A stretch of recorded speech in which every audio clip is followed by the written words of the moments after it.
good morning. It's 7 a.m. Coffee with Shanda. Woo, woo, ready to rock and roll today. So, hey, I want to tell a couple of you guys, tell you that I am doing a closed group right now on Coach Yourself to Success. I'm doing a closed Facebook group right now where I'm teaching things like how to focus on your big lever of growth and you know, how to make offers, how to rethink the way that you're growing your business, things like that. So I want to tell you that if you're not in our Coach Yourself to Success group on Facebook, definitely go find it. I did a 15-minute training in there yesterday that was off the charts around really focusing on what are the big levers inside of your business that you need to focus on to grow so that you don't get distracted with all the things that pull you down in your energy. I mean, you'd think that if you worked harder that you would actually grow your business faster. But I know many of you guys are working super hard and you're not seeing your business grow to the level that you want it to grow at. So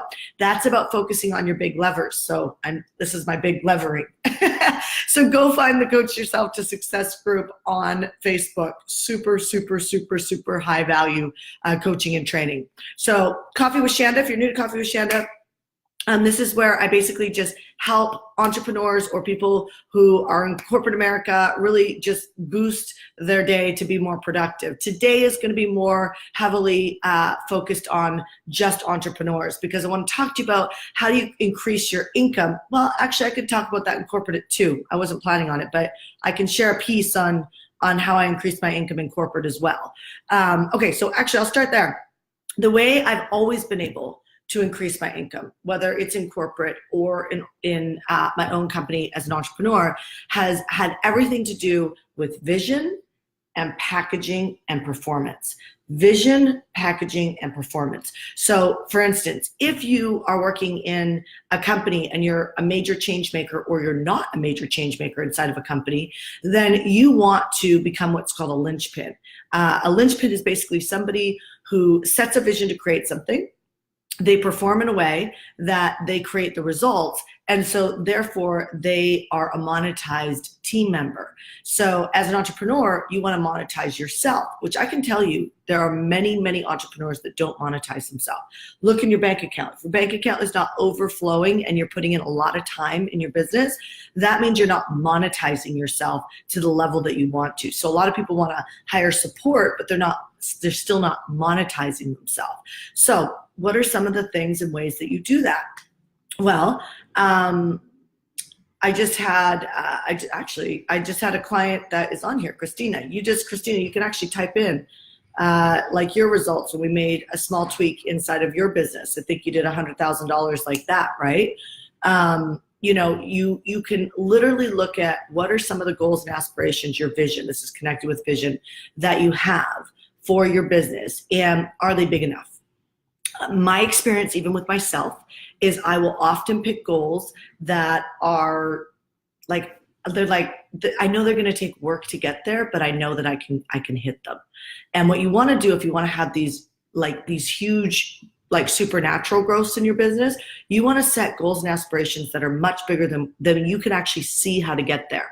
If you can't see how to get there, that's actually a great goal, because who you become in the process to create that comes down to your leadership. So I'm going to tell you something.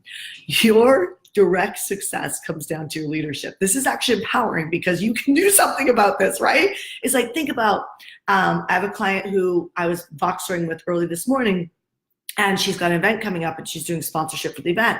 She goes, well, I asked somebody to sponsor the event, but I'm not going to hear from them till Tuesday. I'm like, you don't just wait till Tuesday for the answer. Right now it's Friday, Saturday, Sunday, Monday, Tuesday. That's 5 days of broken momentum. So it's great that you asked somebody to sponsor your event that is a good fit for your event, but I had given them a suggestion of somebody else that I think would be great. And they were hesitating. Last week I did a whole Coffee with Shanda around the cost of hesitating. They were hesitating on asking this other person because they wanted to be loyal. Remember when I did a Coffee with Shanda this week around your boundaries, the boundaries that actually keep you in your box. See how all this stuff is sort of wrapped around? It's so important to watch all Coffees with Shanda because you'll start to put all these pieces together where it's like the puzzle piece comes together and clicks, and then abundance starts to happen. So hesitation and the boundary of wanting to be a good person put my client in the box. I'm like, look, like there's nothing wrong with asking multiple people if they want to sponsor your event. I mean, I get obsessed with creating a result because at the end of the day, anybody who's sponsoring my client's event, not only is the sponsor going to win, but also the audience, hopefully she's picking sponsors that are a good fit for her audience, are going to come to an event and be pleasantly surprised. Have you ever gone to an event and it's like there was that one speaker that made the whole event worth it?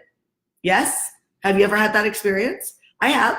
I've had that experience where I've walked into an event and that one speaker made the world of difference for me and it made everything worth it. Like I could go home now, right? That might be the speaker, and it definitely will be the speaker for some of the people in the house. So watch where you're hesitating. If you want to create more income, which is connected with your impact, you want to literally look at in your leadership, in the way that you lead your day and lead your thoughts, that is the place that you want to look at and go, am I hesitating or am I obsessed with creating the result? So my husband did a training for a marketing mastery yesterday, and he was talking about building pipelines at one point. And that means that like twice a week where you sit down and you're committed to contacting 20 people every hour. And if you, in his numbers, if you contact 20 people in every hour, you end up talking to 2 people. So when you look at that, you can just say, like if I'm not doing that, then in any project, by the way, whether in any project that you're working on, if you're not pipelining the results, so it could be pipelining, could be mining information. Like I want to create this whole, we're basically going to create a whole new model in our marketing mastery program, which to be continued. I'll get on that later with you guys, but and why we're doing it. But it's like creating that new model. Even this morning, right? Even this morning, my mind was clicking about how to do the intake of information from our clients. And so, because they're going to design it, we're going to give them what they want. And then we're going to make it even better than what they want. And so so if in sales, Tuesdays and Thursdays, you're contacting 20 people every hour and speaking to 2, what do you do when you're building a program, product, or service to be able to create the program, product, or service? I was saying yesterday, I did a quick stream on the page and I said, I'm reading this book called Blitzscaling. I think everybody should read it.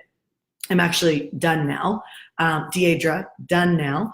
But with Blitzscaling, one of the things that it gave me such relief around is this piece around, as you're growing, market to speed is so important.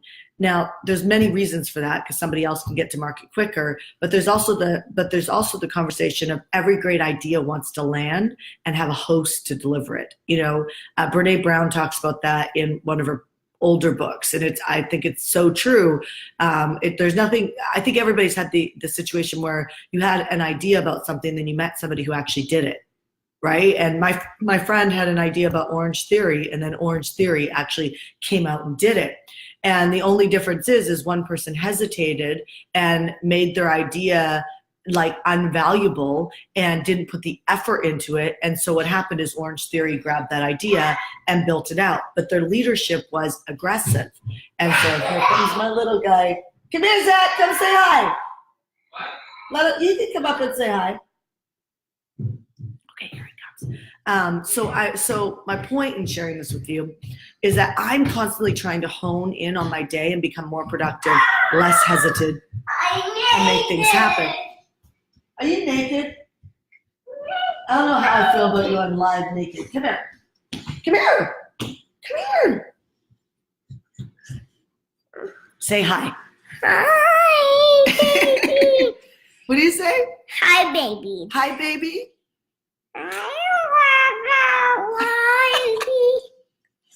I love being a mom. It's the best thing in the world. But you know what I can honestly tell you? Building a business.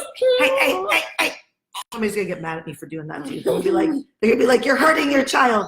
And I'm not. You kind of like it. I'm a Carolina Glada. What? Glada. Stop talking baby language. You're talking baby language. Hey. Can you do me a favor? Can you do me a favor? Can you go get grapes out of the fridge? Can we go get grapes? Can we go get grapes? Yeah. Go get grapes. Distraction. Anyway, obviously I'm not going to be able to go much longer because he's going to keep going. And these are kind of the neat things about Coffee with Shanda. My son shows up sometimes. But I'm going to end on this. I'm just going to say, I guarantee you can create more of what you want if you actually just analyze how you're running your day. And everybody knows this, but do you do it? So can you just do it? Like I got my butt out of bed. I showed up here to do this live. Can you actually just go do that? Could you just look at your day and like just, I don't know, monetize me getting up in the day to come do these lives with you. Yeah. Shut the thing. We like literally make everything efficient. Our nanny washes fruit and it's in the bottom drawer so he can get it himself every single day. You coming back? Do you like being a kid? Yeah. Yeah, you like being a kid? Yeah? I'm actually a new kid. You're a what? I'm a new superhero kid. Oh, that's right. He's a new superhero kid. So one of the things that we do with Zach is we brand all the things that he has to do, like eat fermented food, eat superhero juice. Hold on. Do you drink superhero juice? Yeah. Do you like it? Yeah. That's fermented juice. Do you like sugar or fruit? Sugar. What? That sucks. You like fruit better. Sugar. He will actually choose. Sugar. Hold on, wait. Can I tell them something? Can I tell them something? He will literally choose fruit over sugar. The other day, he gave me a piece of chocolate back and said, "Mom, I don't think this is good for Wait, me." yellow and red. What? Oh, that's red because, hey, hit hearts. He loves seeing And the blue hearts. and yellow and red. Yeah, those are because they're hitting hearts and they're hitting thumbs up. And isn't it neat to see how little kids' minds work? I'll get that thing more. You're going to get what? Something more? I'm gonna get more. One laptop. Okay, I'm going to end on this. I just want to say this. Anything, whether it's parenting, growing a business, anything, has got some challenges towards it. Oh, they're doing a bunch of hearts, Zach. Look, come here. Look, come here. They're doing a bunch of hearts for you. Come here. Look, they're doing a bunch of hearts. Look. Everybody on Facebook's doing a bunch of hearts for you. Isn't that cool? Yeah. Isn't that nice of them? Yeah, but That's really nice of them, huh? yeah, a lot of heart. Isn't that cool? Thanks, you guys. That's really sweet of you. Look on Instagram. They're doing it too. Look at on Instagram. They're doing it too. They're being super awesome. Ah, that's cool, huh? You know what that's called? That's called generosity. That's called being generous and loving. And come here. Okay. All right. Forget it. This Coffee with Shanda's done. All right, you guys. I'll see you Monday. Done. I'm done. I'll see you on Monday. No. I'm done. Hi, guys. Thank you. Thanks, everybody. I appreciate it. One for me. Yeah, I can get